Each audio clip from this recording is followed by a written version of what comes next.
अस्सलाम वालेकुम बच्चों। आज हम 8वीं क्लास की किताब से लिया हुआ सबक नोबल इनाम की कहानी का अगला हिस्सा पढ़ेंगे। चूँकि बच्चों आप जानते हैं कि इसका आधा हिस्सा हमने पढ़ लिया है। आज हम स्टार्ट करेंगे पेज नंबर 31 से। तो स्टार्ट करते हैं। रविंद्रनाथ टैगोर को अदब का नोबल इनाम 1913 ईस्वी में उनकी किताब गीतांजलि पर मिला था। हमारे साइंसदानों में ये इनाम सीवी रमन को फ़िज़िक्स में मिला था। कहते हैं कि जैसा कि मैंने आपको पीछे पढ़ाया कि हिंदुस्तान के कई इंसानों को, कई मुतअद्दिद हिंदुस्तानियों को ये इनाम, नोबल इनाम मिल चुका था। तो रविंद्रनाथ टैगोर को भी उनकी किताब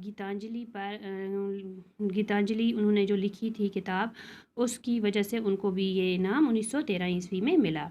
एक और साइंसदान हैं जिनका नाम सीवी रमन है, उनको फ़िज़िक्स की वजह से ये इनाम मिला। कौन सा इनाम? Nobel prize. तो उनके अलावा दो और साइंसदानों डॉक्टर हरगोबिंद खुराना और डॉक्टर चंद्रशेखर को भी नुमाया काम करने पर यह इनाम दिया गया। ये दोनों एक अरसे से अमेरिका में रह रहे हैं और वहीं की यूनिवर्सिटियों में काम करते हैं। तो दो और साइंसदान हैं हिंदुस्तान के, जिनका एक का नाम है हरगोबिंद खुराना और दूसरे का नाम है डॉक्टर चंद्रशेखर। तो उनको भी उनकी नुमाया कारनामों की वजह से ये इनाम दिया गया।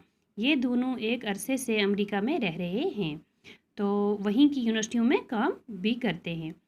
मदर टेरेसा, जिन्होंने हिंदुस्तान में माजूर बच्चों और कोढ़ के मरीज़ों की खिदमत के लिए अपनी ज़िंदगी वक़्फ़ की, उनको भी नोबल प्राइज़ दिया गया।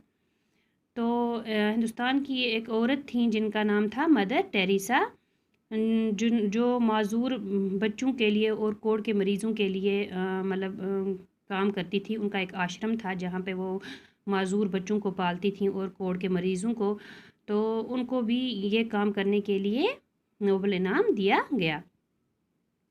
1998 ईस्वी में इक़्तिसादियात के शोबे में हिंदुस्तान के अमर्त्य सिंह त्यासेन को नोबल इनाम दिया गया। तो एक और हिंदुस्तानी साइंसदान थे जिनको इक़्तिसादियात की वजह से ये इनाम दिया गया। इस इनाम पर हर साल लाखों रुपया सर्फ होता है। इनाम को कायम करने वाले अल्फ्रेड नोबल सूडान के रहने वाले थे। अल्फ्रेड नोबल कहाँ के रहने वाले थे? सूडान के रहने वाले थे। उनकी पैदाइश सूडान की राजधानी स्टॉकहोम में 21 अक्टूबर 1833 ईस्वी को हुई। तो वो कहाँ के रहने वाले थे? सूडान के रहने वाले थे, और वहाँ की जो राजधानी थी वहाँ पे उनकी पैदाइश हुई 21 अक्टूबर 1833 ईस्वी को। 1894 ईस्वी में 63 साल की उम्र में उनका इंतकाल हो गया। किसका? अल्फ्रेड नोबल का। अल्फ्रेड नोबल के वालिद एक ताजिर थे और जो अल्फ्रेड की पैदाइश के वक़्त दिवालिया हो गए थे। अल्फ्रेड नोबल का बाप जो था वो एक ताजिर था। तो जब अल्फ्रेड नोबल पैदा हुए तो पहले तो वो उनकी हालत अच्छी थी, लेकिन जब अल्फ्रेड नोबल पैदा हुए तो उस टाइम पे उनको क्या हुआ था, गरीबी बहुत उनके घर में आ गई थी। यूँ तो बहुत पढ़े लिखे थे और ज़हीन थे, मगर तजारत का तजुर्बा ना होने की वजह से रही सही पूंजी से भी हाथ धो बैठे। यूँ तो क्या अल्फ्रेड नोबल के जो वालिद थे वो बहुत पढ़े लिखे थे, ज़हीन थे, लेकिन उनको बिज़नेस का कोई तजुर्बा नहीं था, जिसकी वजह से उन्होंने जो उनके पास पैसा वगैरह था वो भी ख़त्म हो गया। अल्फ्रेड नोबल 9 बरस के हुए तो उनके घर वाले गरीबी से तंग आकर वतन छोड़ने पर मजबूर हो गए। वो सेंट पीटर्सबर्ग चले गए। ये शहर इस ज़माने में रूस का दारुल सल्तनत था। तो जब वो गरीबी से तंग आ गए तो 9 साल की उम्र में जब अल्फ्रेड नोबल 9 साल का था तो वो वहाँ से उन्होंने हिजरत की और वो कहाँ चले गए, दारुल सल्तनत, कहाँ, रूस की दारुल सल्तनत में जाके रहने लगे। कुछ अरसे तक तो अल्फ्रेड नोबल की तालीम घर पर ही हुई। जब घर की माली हालात अच्छे हो गए तो वो बाकायदा तालीम हासिल करने के लिए बाहर गए। उन्होंने यूरोप भर का दौरा किया और कई ज़बानें सीखी। जब अल्फ्रेड नोबल के घर की हालत अच्छी हुई तो उन्होंने उसको बाहर तालीम के लिए भेजा और अल्फ्रेड नोबल ने यूरोप का दौरा किया और कई ज़बानें वहाँ पे सीखीं। अब वो अपने वालिद के साथ साइंस के तजुर्बात करने में वक़्त गुजारने लगे। तो जब वो बड़े हुए तो उन्होंने अपने बाप के साथ साइंस के तजुर्बे शुरू कर दिए।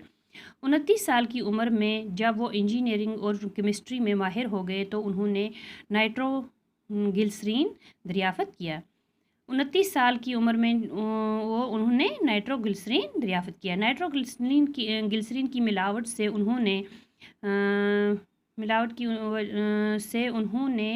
1867 ईस्वी में डायनामाइट ईजाद किया। तो क्या किया उन्होंने, सबसे पहले डायनामाइट ईजाद किया। डायनामाइट एक किस्म का बारूद है जिसकी ज़रा सी मिकदार बड़े से बड़े पहाड़ को मिनटों में उड़ा सकती है। डायनामाइट हम कहाँ पे इस्तेमाल करते हैं, जब रोडें वगैरह निकालते हैं तो पहाड़ों को तोड़ने के लिए डायनामाइट का इस्तेमाल किया जाता है। खुद अल्फ्रेड के छोटे भाई की मौत डायनामाइट का गोला फटने से हुई थी। अल्फ्रेड का जो छोटा भाई था वो डायनामाइट का गोला फटने की वजह से मर गया था। ऐसी खतरनाक चीज़ को एक जगह से दूसरी जगह ले जाना बेहद मुश्किल था। तो अब उन्होंने ऐसी चीज़ तो बना दी थी लेकिन एक जगह से दूसरी जगह ले जाना उसको बहुत मुश्किल था। लेकिन अल्फ्रेड ने वो तरकीब भी ढूंढ ली जिससे उसको एक जगह से दूसरी जगह हिफाजत के साथ लिया जा सके। तो अल्फ्रेड नोबल ने वो चीज़ भी दरियाफ़त कर ली जिसकी वजह से डायनामाइट के गोले को एक जगह से दूसरी जगह ले जा सके। तो बच्चों आज के लिए मैं इतना ही पढ़ाऊँगी क्योंकि वीडियो लंबी हो रही है। तो अगले वीडियो में मैं इस सबक को हम ख़त्म कर लेंगे, पूरा आगे पढ़ लेंगे। तो आज के लिए इतना ही, शुक्रिया।